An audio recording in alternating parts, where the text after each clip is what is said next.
बिस्मिल्लाहिर्रहमानिर्रहीम अस्सलाम वालेकुम रहमतुल्लाहि व बरकातुहू। जो दोस्तों तुसी देख रहे हो मेरे यूट्यूब चैनल तो मैं चीज़ पंजाबी शायर आजिज़ मतलब अज मैं तुसां दोस्तों की नज़र अपने लिखिया कलाम लैके आया शान हज़रत इमाम हुसैन दे विच चंद दोड़े लिखे हैं तो उम्मीद करना तुहानूं पसंद आएंगे। अगर पसंद आवन तो मेरे इस यूट्यूब चैनल को सबसक्राइब जरूर कर दो और बेल आइकन का बटन जरूर दबा दो ताकि मेरी हर आने वाली वीडियो तुसां दोस्तों तक पहुँच सके।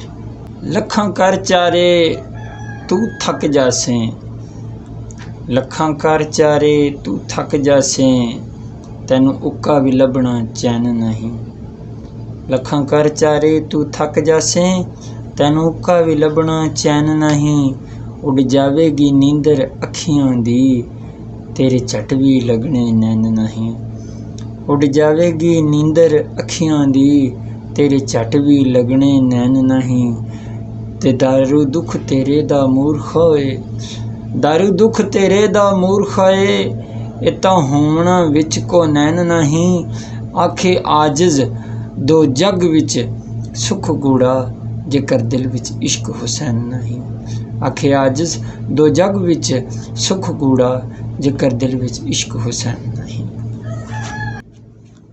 एहतमाम तो बज़्म हुसैन वाला, एहतमाम तो बज़्म हुसैन वाला, विच मुहर्रम हर बारी करना है। एहतमाम तो बज़्म हुसैन वाला, विच मुहर्रम हर बारी करना है। कदी पढ़े तो संगियां नाल नोहे, कदी यार उज़ादारी करना है। कदी पढ़े तो संगियां नाल नोहे, कदी यार उज़ादारी करना है। कदी विच चुराहे सबील लावें, कदी विच चुराहे सबील लावें, कदी लंगर तैयारी करना है। और कदी सबक वफा दा भी सिखियाई, यक दुनियादारी करना है। कदी सबक वफा दा भी सिखियाई, यक दुनियादारी करना है।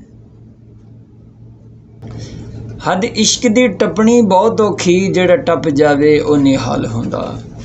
हद इश्क दी टपनी बहुत औखी, जेड़ा टप जावे ओ निहाल हुंदा। दूर रह के भी रहिंदा दूर नहीं, सदा यार दे विच विसाल हुंदा।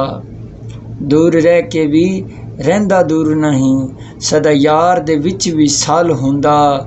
ते हुंदी उक्का हुंदी दुख दी उक्का परवाह नहीं, हुंदी दुख दी उक्का परवाह नहीं। जिन्नू चढ़िया इश्क कमाल हुंदा, आजिज़ा किते इश्क रसूल हुसैन हुंदा। आजिज़ा किते इश्क रसूल हुसैन हुंदा, किते यार दा इश्क बिलाल हुंदा। किते इश्क रसूल हुसैन हुंदा, किते यार दा इश्क बिलाल हुंदा।